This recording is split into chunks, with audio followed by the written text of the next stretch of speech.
Alfonso Sánchez, buenas noches. Muy buenas noches, Aimar. Bienvenido a Hora 25, Alfonso. Es un placer estar aquí contigo. Creo que la mejor manera de explicar por qué estás hoy aquí en Hora 25 es escuchar esta conversación. Este hombre de repente dice que ahí hay algo y que tiene que ver con lo que nosotros hacemos y demás. La verdad a mí también me ha sorprendido. A mí me ha parecido una marcionada cuando me lo han dicho, pero vamos. No sé, yo creo que eso va a ser difícil de venderlo. O sea, ¿hay público para los Quinteros? Que a mí me recuerda cuando yo era chica, que es que yo empecé haciendo teatro en el colegio con los Quinteros. Entonces lo veo como algo muy infantil, Sí. casi casposo, También no sé. nosotros meternos ahora en los Quinteros, más comedia, ahora comedia costumbrista, el lenguaje, ¿no?, que ellos tenían, creo recordar, como muy andaluz. Es que a nivel de encasillamiento eso para nosotros puede ser una tortura. A mí me pasa un poco lo mismo, ¿verdad? Yo es Que que no- a la hora de hacer una puesta en escena me apetecería, pues eso, otros autores, Shakespeare. Sí, es verdad que es lo que me pide el cuerpo. Claro, es que Un Lorca, ¿no? O sea, Un Lorca, que- un Lorca, exacto. Es que no nos daría miedo si hiciéramos un Lorca. el tema es Sin ese, embargo, con ¿verdad? los Quinteros sí que nos echamos para atrás. Claro, También es que- tienen mucho encima de eso. Es verdad. Hay como un montón de prejuicios. Pero tú los tienes frescos porque esa es otra. O sea, estamos En aquí... esa opinando, conversación, tal. Alfonso, estás tú con actores de tu compañía de teatro y con esa escena empieza tu documental Sembrando Sueños, que recupera la historia de los hermanos Álvarez Quintero. Para situar a los oyentes, ¿quiénes son los Álvarez Quintero? Pues los Álvarez Quintero son dos hermanos de Utrera que a finales del siglo XIX empezaron a imaginar, a soñar, dos niños que empezaron a soñar que podían contar historias y querían vivir esas historias y que el público disfrutara con esas historias. Y no solo lo soñaron, sino que lo consiguieron. Consiguieron conquistar primero Sevilla, después viajaron a Madrid, conquistaron Madrid y conquistaron el mundo en su época. Se convirtieron en los autores de más éxito de su época. Empezaron a escribir siendo unos críos, además. Siendo unos niños con 16 añitos, jugando, ellos jugaban, contaban sus historietas porque su hermano mayor les había metido por ahí y de repente un día el padre leyó una de esas historietas que habían escrito y que le habían dedicado un poco a él, que se llamaba Esgrima y Amor, y de repente dijo, esto, yo creo que esto es bueno, se lo enseñó a un amigo suyo actor y dijo, esto hay que ponerlo en la escena, y lo pusieron en el Teatro Cervantes de Sevilla. Y de ahí al mundo. Es muy conmovedora la relación que tenían. Los dos hermanos estaban perfectamente sincronizados hasta el punto de que todo lo escribían a cuatro manos, o por lo menos todo lo firmaban entre los dos. ¿Se puede identificar cuál de los dos firmaba qué? ¿Cuál de los dos escribía qué pasajes, qué frases? Eso es identificable.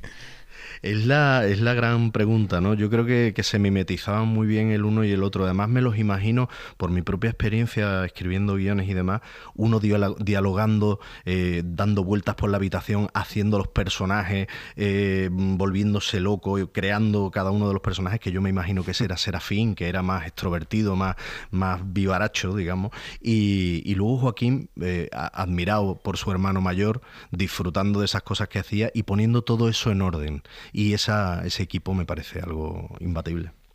¿Cómo fue su vida para que esa unión fuera inquebrantable?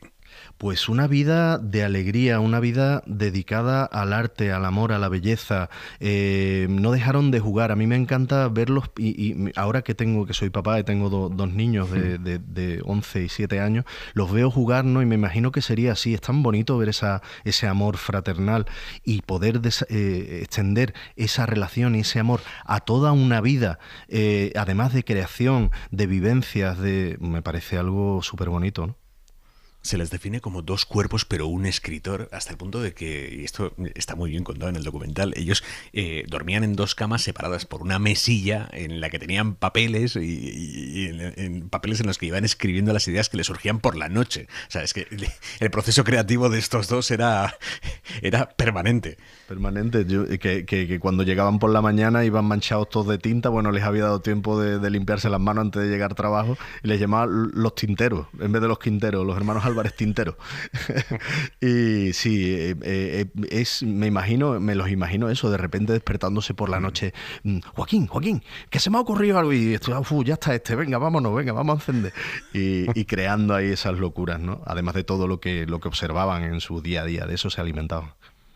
De eso se alimentaban para dibujar una Andalucía que no querían pintar como una tierra trágica. A ti como andaluz, ¿esa mirada te gusta, te interesa? Esa mirada es la mirada en la que yo me he educado, en la mirada en la que yo he crecido, es lo que yo he vivido. Es verdad que Andalucía ha sido una tierra muy castigada por muchos motivos, una tierra dura, una tierra que le ha costado trabajo evolucionar, una tierra que es compleja, pero tiene algo de esencia, que es esa alegría de vivir, que yo creo que incluso en el peor momento sacamos ese momento para cantar, para alegrarnos, para tomarnos algo.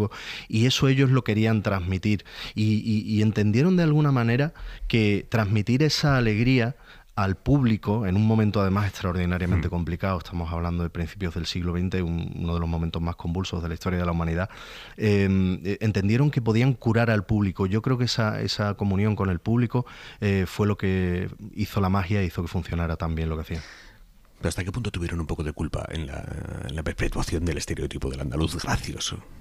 Hombre, porque fueron de alguna manera utilizados en muchos momentos, ¿no? De repente, cuando la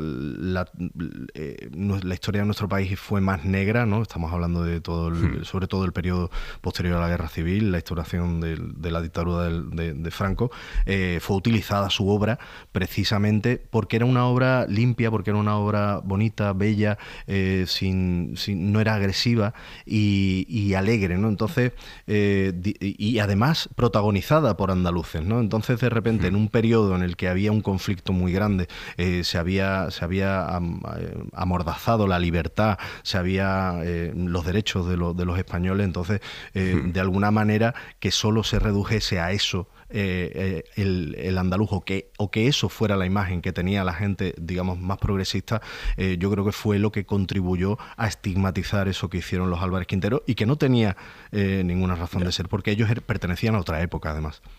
De alguna manera fueron utilizados por la dictadura, y esto Alfonso Guerra lo cuenta muy bien. Dice, yo quería hacer teatro, y si cada obra que planteaba que quería hacer me decían eso no, porque habla de no sé qué, me lo censuraban y decían, puedes coger cualquiera de estas, y todas eran de los Álvarez Quintero, porque es verdad que ellos no hablaban de política, hablaban de otras cosas, de cosas cotidianas. Y entonces, al no estar censurada la obra de los Álvarez Quintero, automáticamente para la gente con un pelín de interés, de compromiso y demás, automáticamente quedaban, digamos, desclasificados. Esto no me interesa, o sea, si la censura me permite hacerlo, esto no me interesa nada.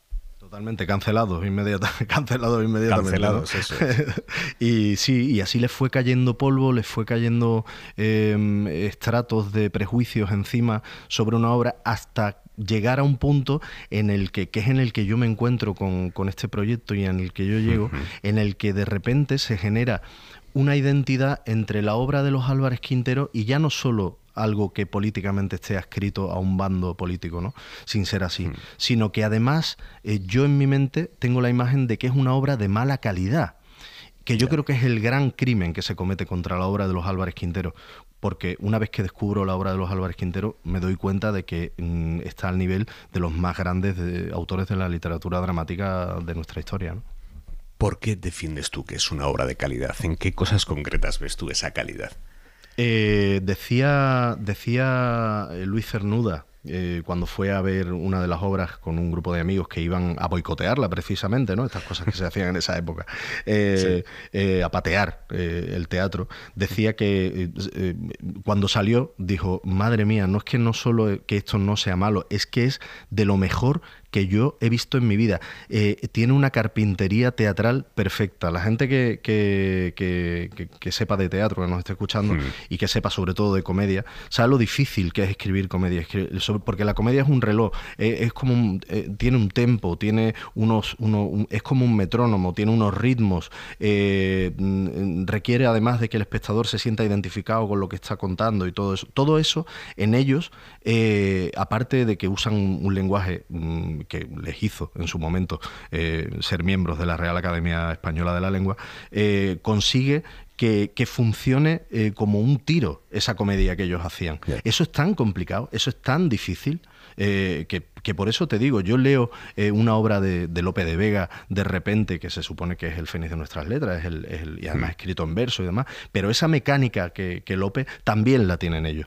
Y eso es yo creo que es la gran pena de no poder valorar eso, que además se repite en nuestros días. Vemos muchos productos en la televisión, en las redes, en muchos de los contenidos que se hacen en el año 2024 que están muy influenciados y que tienen esa manera de crear. Hombre, totalmente. Ves trazas de Álvarez Quinterismo en los contenidos de hoy. Completamente. O sea, tú ves, por ejemplo, un capítulo, qué sé yo, de La que se avecina, de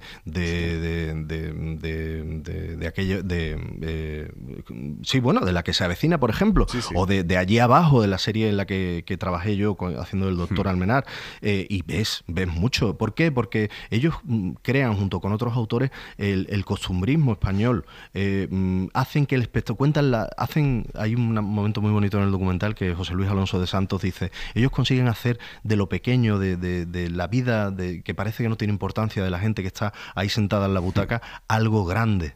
Y eso es muy bonito, decirle, sus problemas, su pequeña vida tiene algo grande, tiene algo importante. Y yo creo que eso es lo que al final consigue esa identificación con el espectador que tienen esos productos. Dime una cosa, y por lo que has podido estudiar de los Álvarez Quintero, ¿eran machistas? Porque Emilia Pardo Bazán les dio muchísima caña con esto. Eran unos hombres del siglo XIX, para empezar.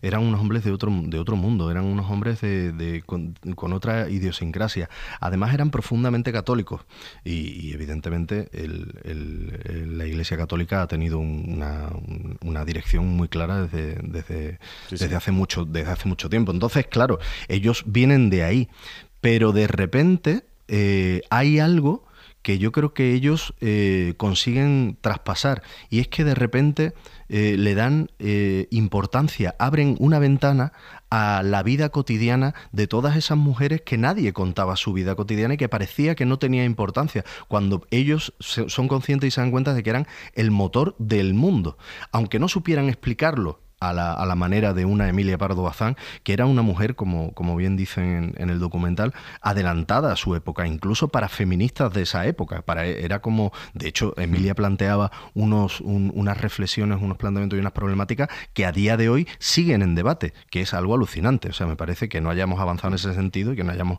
tenido en cuenta ese tipo de reflexiones. Pero no, y entonces ellos de repente consiguen abrir esa ventana y las jefas de la época, las capos, las que mandaban, que eran las primeras actrices, que eran las dueñas de las compañías, las que se jugaban los cuartos, dijeron, madre mía, ¿esto qué va a hacer? Que el teatro esté lleno de mujeres que se van a sentir identificadas. Y a partir de ahí empiezan a escribir para ellas, y los mejores personajes, sin duda, son los personajes femeninos, porque desentrañan de una manera maravillosa el alma femenina en sus obras. De hecho, hay una anécdota muy bonita que Carmen, cuando estábamos ensayando, de repente estábamos en medio de un ensayo y yo le pedía una serie de cosas como director y me decía, tío, es que estoy aquí contigo que parece que estoy haciendo una película de Almodóvar en vez de los Álvarez Quintero. Y en ese momento me di cuenta y dije, quizá si los Álvarez Quintero hubieran nacido en nuestra época, se acercaría mucho a lo que Pedro Almodóvar hace en su cine. Y sin embargo, en aquel momento hay una frase de Valle Inclán que es terrible. Le dicen, ¿qué hay que hacer para acabar con la crisis del teatro español? Y él contesta, fusilar a los Álvarez Quintero. ¿Te imaginas que hubiera puesto eso Valle Inclán en un tuit en esa época? Vamos. Hubiera sido trending topic mundial. Sí, era una época de eso, ¿no? De alguna manera también era una manera de hacerte tu hueco, de tener la notoriedad. De alguna manera se estaba posicionando con los autores de más éxito que había en ese momento en Madrid, ¿no? Y claro, tú imagínate, ¿no? El público cuando escuchara eso diría, ¿qué dice? ¿Ha fusilado a los Quinteros? Pero por Dios, ¿no? Pero Valle Inclán era maravilloso, era un provocador, ¿no? Háblame de la relación de los Álvarez Quintero con la radio, porque creo que la entendieron bien, ¿no? Entendieron que podían usarla para su propio interés, la radio. Claro. Que no era una competencia con el teatro. Claro. Eran listos, eran vivos. Dijeron, esto es maravilloso, esto llega a muchísima gente. Si en un teatro podemos meter a 500, a 1000 personas, a través de las ondas podemos llegar a todo el mundo. Maravilloso. Y empezaron, además la anécdota es muy bonito, como la cuenta Ángeles Afuera en el documental, ese momento en el que se hace por primera vez una obra de teatro radiofónica, que es El Chiquillo, y fíjate qué curioso, porque fueron 2 actores, los entrevistaron, y de repente, para que no desvelar nada de lo que había en la función que hacían, dice, bueno, pero te vamos a hacer un pequeño sainete de los Álvarez Quintero. Y fíjate que una casualidad casi, de repente funda el teatro radiofónico, que ya a partir de ahí se desarrolló mucho en nuestro país, y que ellos mismos ya fomentaron, ¿no? Hay una cosa que me ha conmovido especialmente de la historia de los Álvarez Quintero, es que Serafín se muere primero y su hermano sigue escribiendo en nombre de los dos. Todo lo que escribe hasta que muere él, sigue firmándolo en nombre de los dos. Se me pone el vello en pie cuando lo estás diciendo, me parece algo tan... Y te lo digo, quizás es eso, quizá porque los veo y miro y me empatizo porque me imagino a mis hijos, ¿no? Y esa sensación de una vida entregada a alguien que te entiende, que te comprende, que te ha acompañado, que con el que has jugado, con el que has sido feliz, con el que has creado tantas cosas bonitas, de repente se te va, pero no se te va del todo, ¿no? Y sentir que el alma de tu hermano sigue viviendo en ti y no perder ese vínculo nunca, ¿no? Me parece algo tan bonito, tan entrañable, ¿no? Y me hace verlos como los veo, ¿no? Los veo como 2 niños que no pararon de jugar nunca, ¿no? Es muy bonita esa frase, me gusta mucho cuando se dice